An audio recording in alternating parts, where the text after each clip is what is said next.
el estudio de exégesis por Armando Alanís, lección 5.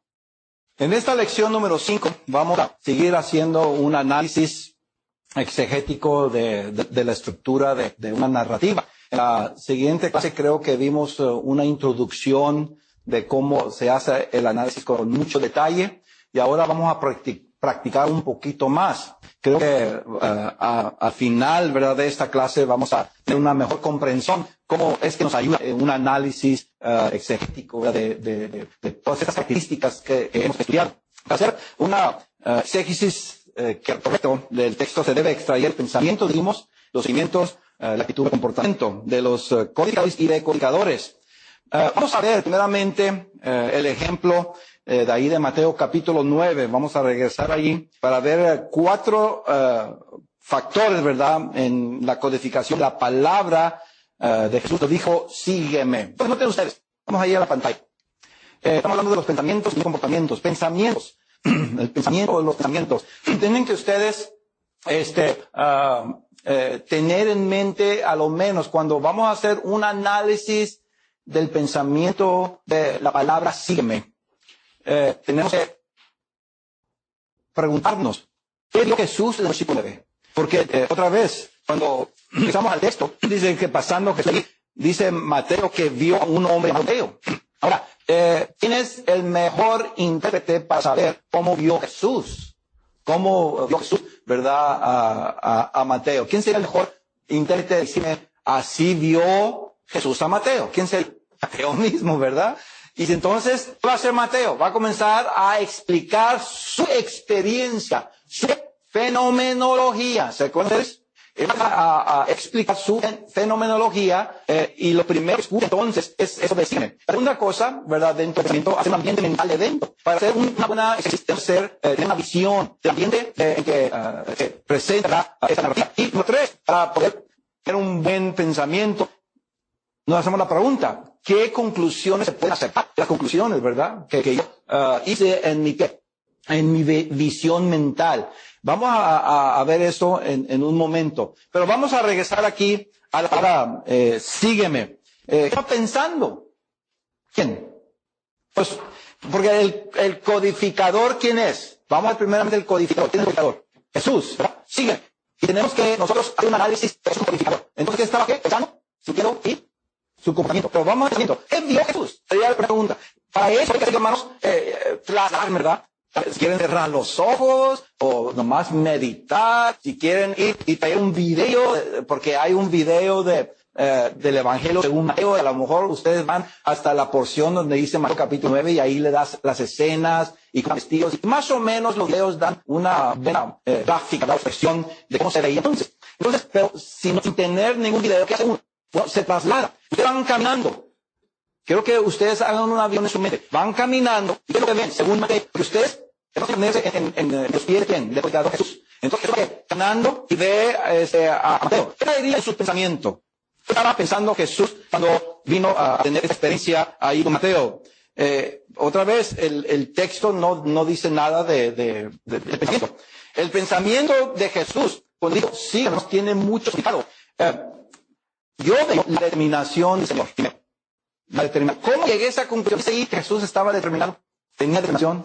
Bueno, no dice eso.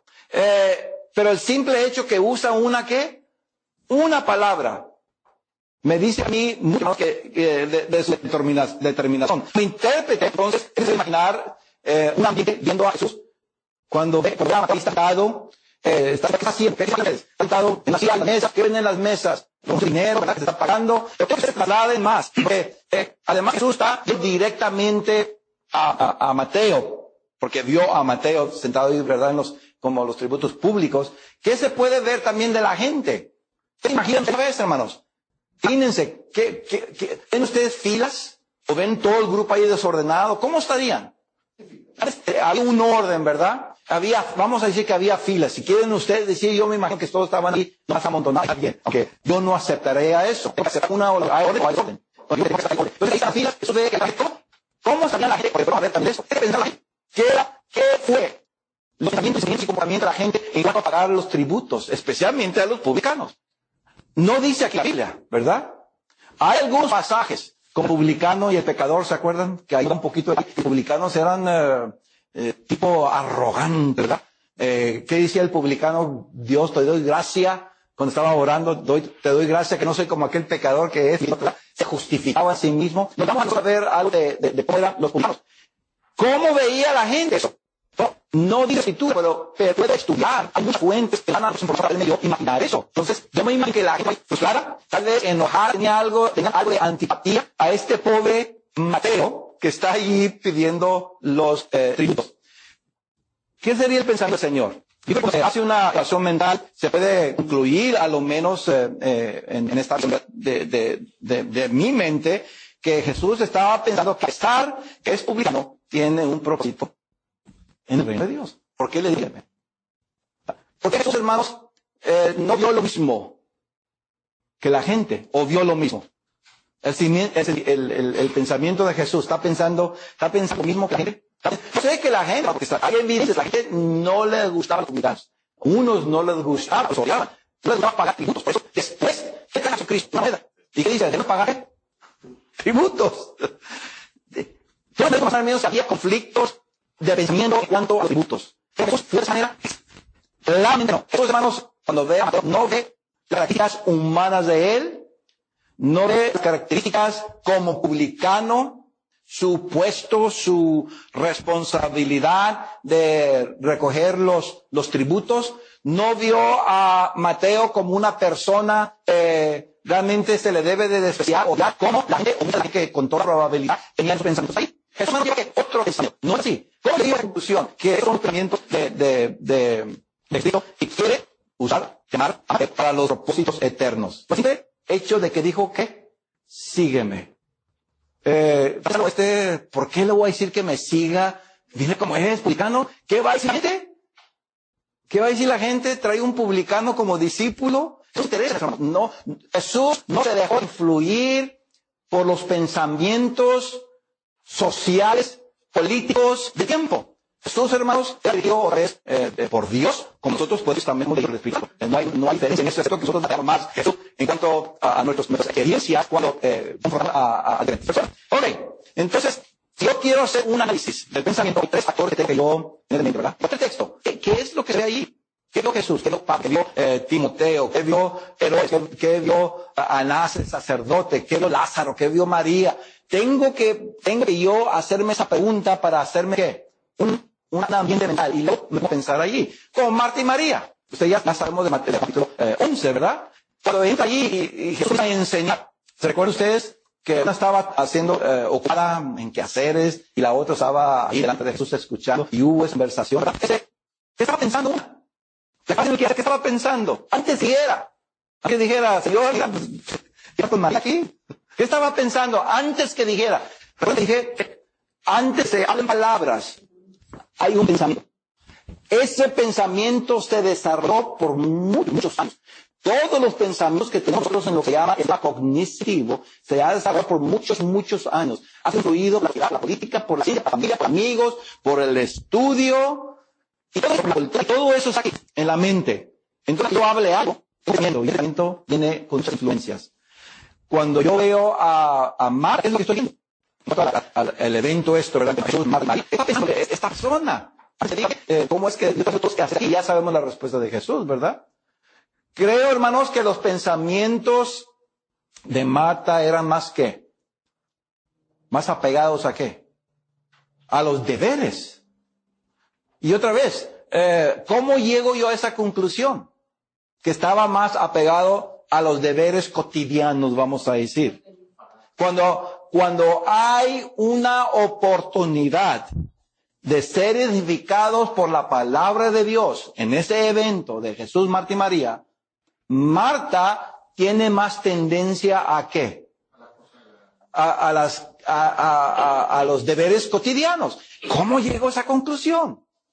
¿Cómo llegué a esa? Dice ahí el texto eso que Marta tiene más tendencia, más influencia a hacer cosas cotidianas en lugar de escuchar la palabra de Dios. No dice nada de ese texto. Yo llego a esa conclusión, hermanos, por la misma narrativa. Porque ella estaba pensando algo. mira tantas cosas que hay aquí para lavar y limpiar y todo eso. Y ya, ¿qué? Mira, está bien sentadita ahí escuchando al Señor y yo no tengo tiempo hasta cuando no quedo aquí, tengo que ir allá. Esos son sus pensamientos. Y si queremos entrar más un poquito más al psique, tenemos que, ¿cómo llega una persona a ser, que se preocupe más por los quehaceres cotidianos que por la palabra de Dios? Podemos ir, y esto no se cubre en esta clase, esto se cubre poco, ¿verdad?, en consejería pastoral.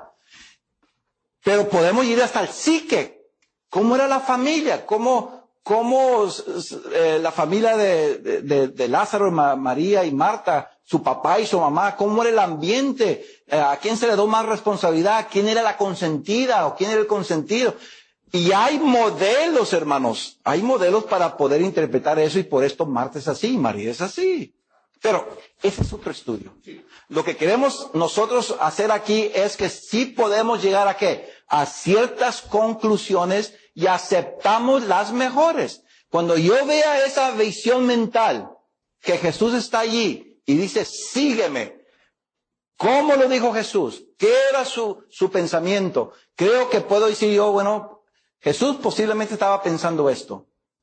También podría estar pensando eso cuando dijo, sígueme. Posiblemente también estaba pensando, ¿qué? Esto. Y si todos estos puntos de mi visión mental concuerdan con el contexto, entonces los acepto.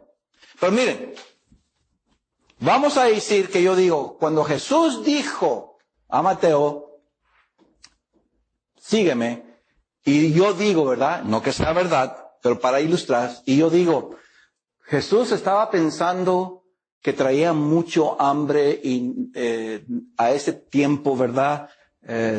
No quiere entrar a hablar directamente con Mateo. ¿Concuerda eso con el texto? ¿Con la narrativa? ¿Concuerda o no concuerda? No acepto ese pensamiento. Y a lo mejor alguien en la clase dice, oye hermano, ¿será que Jesús está pensando aquí que esta gente merece misericordia y que realmente no deben de estar pagando los tributos? ¿Estaría pensando Jesús eso? Que esta gente que está ahí en las filas, y cuando le dice a Mateo, sígueme, está pensando Jesús, esta gente no debe estar pagando tributos.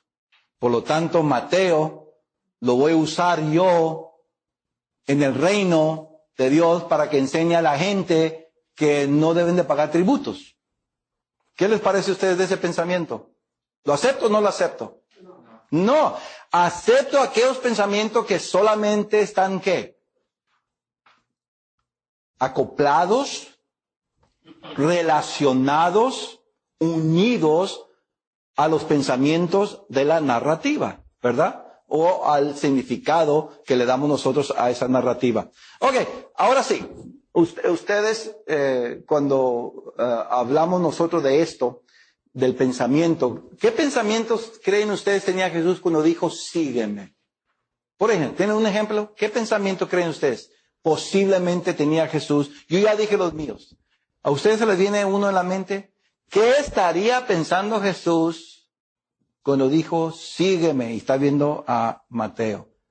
Antes que dijera él, sígueme. ¿Qué está pensando? Porque no va a decir, sígueme sin pensar. Esto no es real. ¿Sí? A ver, dame una idea. ¿Qué sería? Un pensamiento rápido. Yo pienso que nuestro Señor, como dice ahí, que vio fue el corazón de... Ok. Buena observación. Vio el corazón. Porque dice, y hay textos que apoyan eso, ¿verdad? Que Jesús veía, escudriñaba los corazones de la gente. Antes que hablaran, Jesús ya sabía lo que traían en la mente. ¿Qué más? A lo mejor Jesús estaba en contra de que se pagara los tributos. No, sabemos que no, porque él en otra ocasión dijo, pagar a César lo que es a César y lo que es a Dios, ¿verdad? Lo que es a Dios, dáselo a Dios. Entonces, probablemente algo que está pensando Jesús antes de que diga sígueme, está pensando que esta persona es bien responsable. Yo no sé, a lo mejor tendrá tanta responsabilidad así también en el reino de Dios. Ven, hermanos, aquí nomás 2 personas aquí en esta aula han llegado a ciertas conclusiones y creo que estas conclusiones que Jesús, antes de decir sígueme, vio el corazón. Jesús, antes de decir sígueme, vio que este hombre era responsable, aunque era odiado, pero era responsable. Me indica a mí que estas 2 conclusiones las voy a aceptar.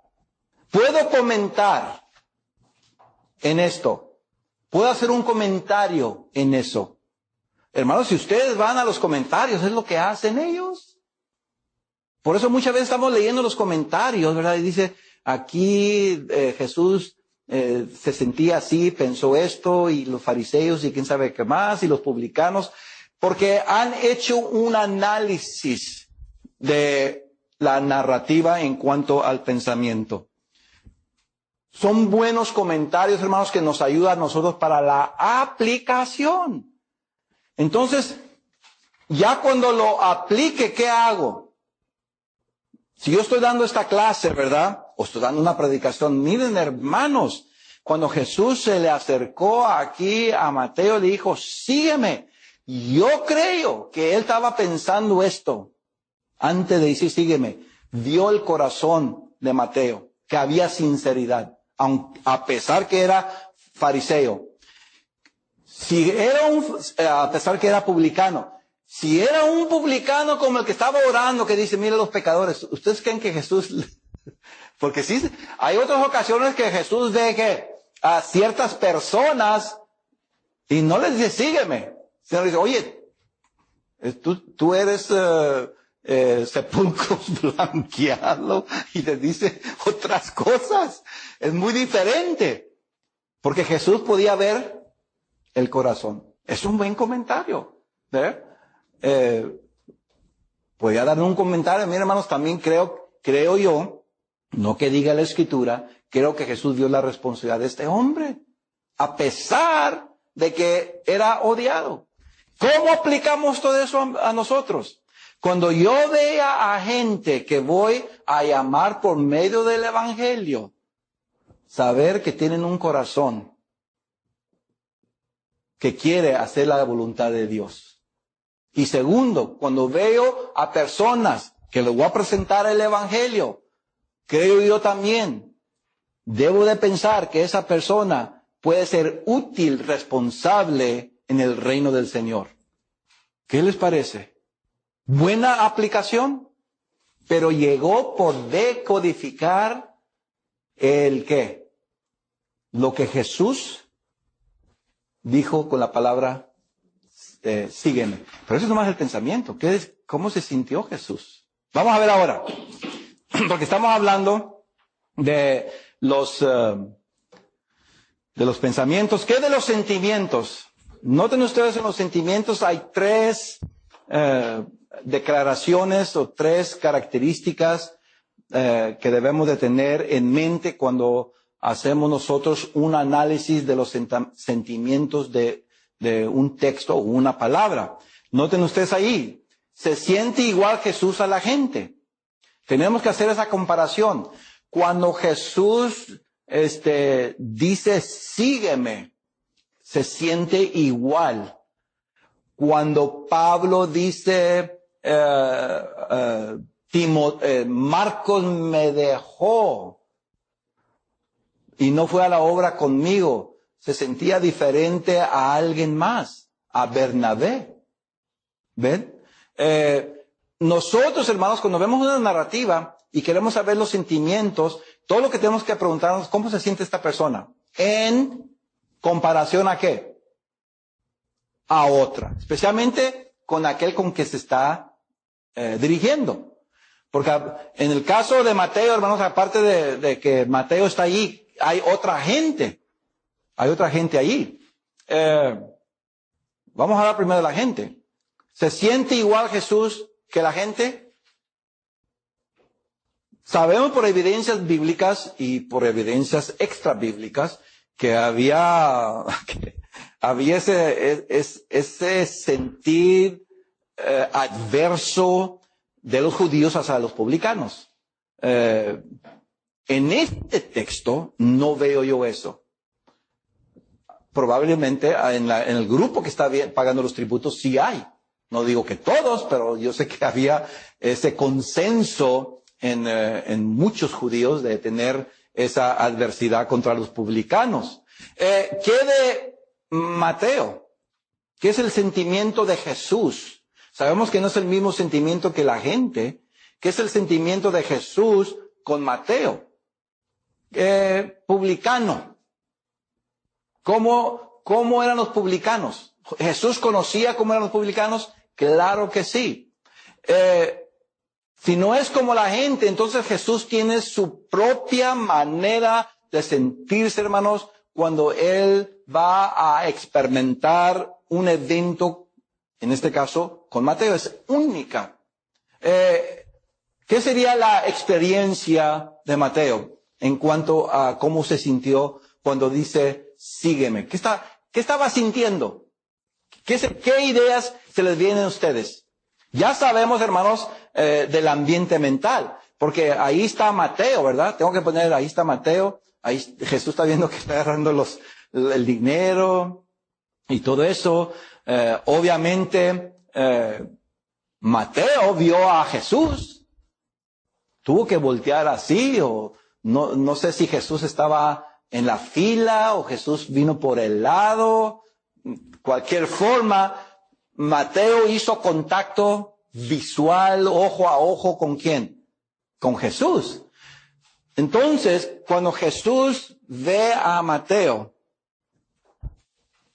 todavía no hablamos de Mateo, cómo se sintió y pensó él. ¿Se fijan ustedes? A este punto estamos hablando que Jesús, ¿qué sería el sentimiento aquí de Jesucristo hacia Mateo? ¿Qué ideas se le vienen a ustedes? Sabemos que no sentía igual que la otra gente. Obviamente no creo que se sintiera igual que Mateo. Al decir solamente sígueme, se puede, para mí, ¿verdad?, hacer una visión mental que no le molesta el estereotipo que se le ha dado a los publicanos como engañadores, deshonestos y pecadores. Esa es mi interpretación del sentimiento de Jesús. Él no siente, creo que sabe que es pecador, pero no está sintiendo, este es el peor pecador, este es el peor engañador, este es el peor deshonesto de todos los deshonestos. No está pensando así. Si estuviera pensando y sintiendo eso, no le hubiera dicho, sígueme. ¿Ven lo que estoy diciendo, hermanos? Hay un sentimiento diferente de Jesús a de la gente. Y tal vez aún de algunos de los discípulos que le están siguiendo aquí. ¿Qué conclusiones se pueden aceptar? ¿Qué otros sentimientos creen ustedes? ¿Hay una idea? ¿Cómo? Bueno, sin comparar a Zaqueo o a otros, nomás aquí, vamos a quedarnos aquí. ¿Qué sentimiento creen? ¿Qué son sentimientos? Amor, tristeza, misericordia, odio, apatía, empatía, simpatía, contrariedad. Hay muchos sentimientos. ¿Cuáles se le vienen a ustedes? Como puede llegar a su corazón, vio que no era tan malo que no era malo como los demás. ¿Un sentir de qué? Si no es malo, una persona, un sentir de benevolencia, un sentir de amor, como dijo el hermano. ¿Cómo? Un sentir nobleza, ¿qué? ¿Puedo aceptar eso? ¿Qué estoy haciendo en este análisis? Estoy haciendo una evaluación de ese evento, como yo lo veo, como dice el texto. Comienzo yo a decir, estas son las características del sentimiento de Jesús. ¿Lo dice allí? No, pero puedo concluir ciertas cosas. Y lo que puedo yo concluir es que el sentimiento de Jesús es de amor, misericordia y cariño hacia Mateo. ¿Qué les parece a ustedes? Más o menos. No, porque ustedes tienen las conclusiones propias de ustedes mismos. Pero el punto va a ser de que uno, hermanos, puede llegar a ciertas conclusiones de los pensamientos y en este caso los sentimientos, ¿verdad? De acuerdo a la narrativa. Si hay un pensamiento o un sentimiento que yo pueda evaluar, no está dentro del texto de esta narrativa, pues ¿qué? Lo descarto, lo hago al lado y me quedo con aquellos que están más apegados, más encerrados en los pensamientos, ¿verdad? Y sentimientos que se explica allí. Ok. Ahora vamos a hablar de comportamiento. Comportamiento. Hay 3 características para ver el comportamiento. Otra vez, tenemos que hacer preguntas. ¿Jesús es negativo o positivo? Porque hay comportamiento, ¿qué? Hay conducta positiva y hay conducta negativa. Y creo que eso no tengo que explicarlos. Luego tengo que hacerme otra vez una visión del ambiente, de la interacción entre Jesús y Mateo.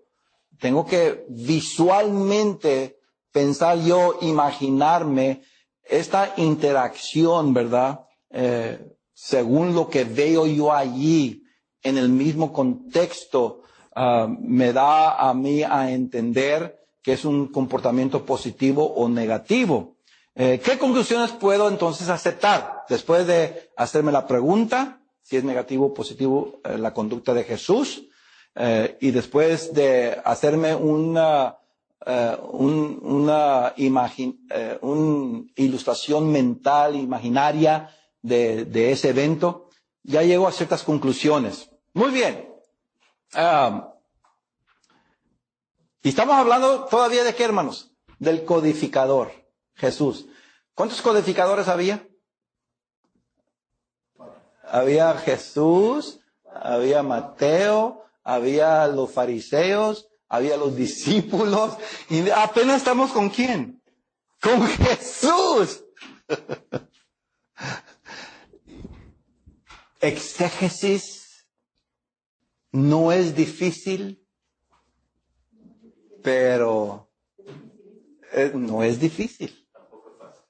Bueno, no, es fácil. No es difícil. Lo que pasa es que es trabajoso. Hay muchos detalles. Se lleva tiempo, hermanos. Y es lo que pasa con nosotros muchas veces cuando hacemos exégesis. Queremos nomás hacer interpretación, comentario. ¿Ven la diferencia entre hacer un comentario y hacer una interpretación exegética?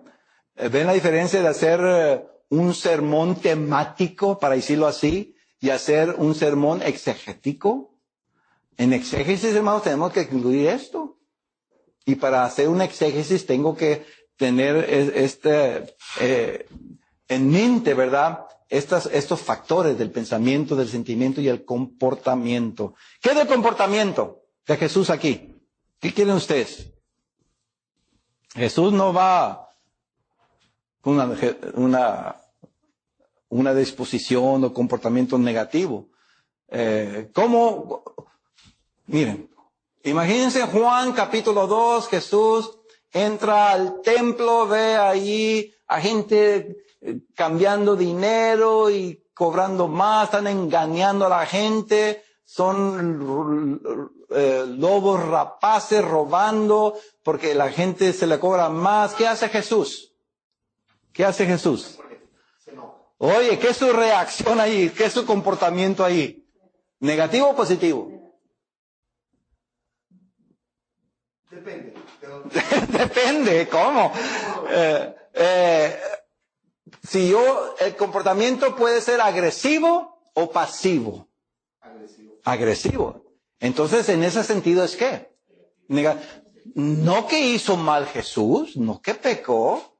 No porque el comportamiento es negativo, que dice que hizo mal. Estamos dando un exégesis, hermano, de comportamiento. Agresivo o, puede decir agresivo o positivo. Y si no quiere usar la palabra negativo, pues no hay ningún problema, ¿verdad? Pero es negativo en el sentido, no negativo en el sentido de que es malo ni bueno. En el sentido de que el comportamiento es que fuerte, tajante, agresivo, porque se molestó por dentro. ¿Se fijan ustedes? Ahora, ese es en Juan capítulo 2. ¿Qué de Mateo capítulo 9? Cuando ve a Jesús, ahí está el escenario. Ustedes ya saben cómo está allí. Va ante Mateo. ¿Cómo es su comportamiento? Es positivo. Es positivo, bonito, agradable. Tiene una actitud dócil, ¿verdad? La interacción con la palabra sígueme, no hay ninguna indicación ni en la gramática que diga que es agresiva, sino es una de mucha potencia, de mucha, ¿cómo? De orden, pero una orden con amor, no una orden de, como ahí, sálganse de aquí y los saca de allí, ¿verdad? Muy diferente. Entonces, la interacción entre él y Mateo es activa y no reactiva. Ahí está otros conceptos. La interacción activa, la interacción reactiva y la interacción proactiva.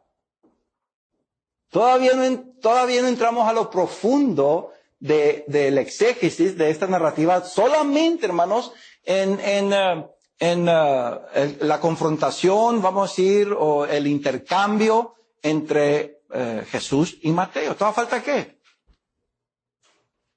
Las interacciones. ¿Qué son interacciones? Vamos a comenzar allí. ¿Qué son interacciones? ¿Cómo? Interacciones son actividades más que todo, pueden ser mentales también, pero más que todo son actividades entre una persona y otra, o entre varias personas. Interacciones. ¿Qué son las acciones de una conversación?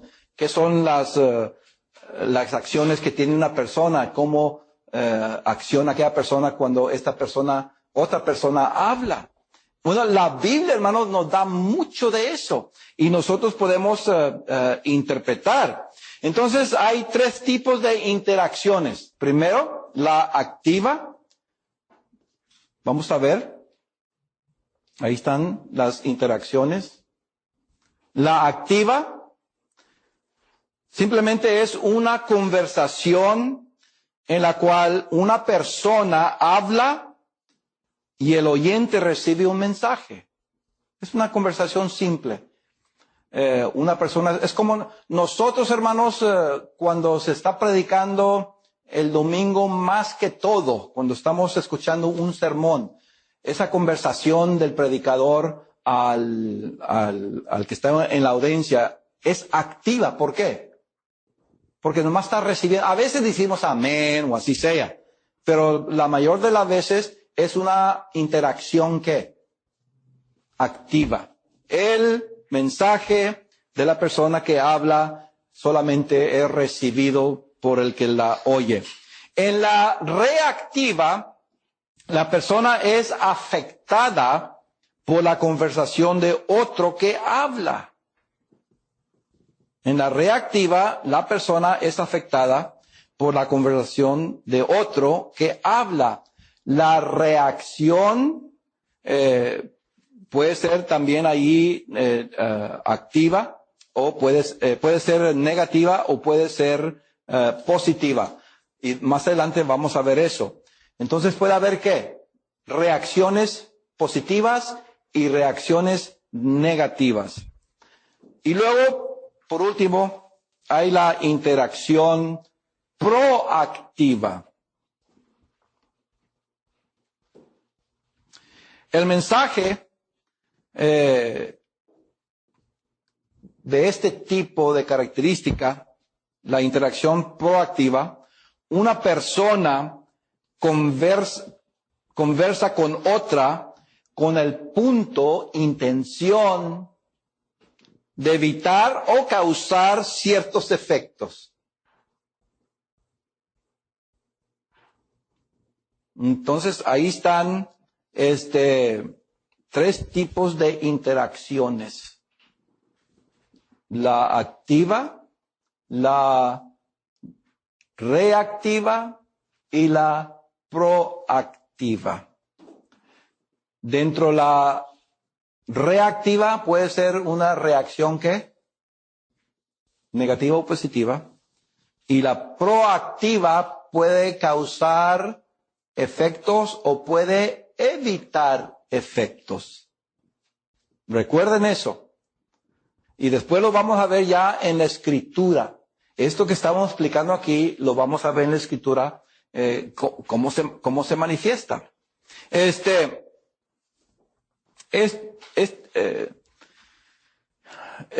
último tipo, hermanos, creo que todos, pero este tipo de interacciones pueden ser generadas por una conversación verbal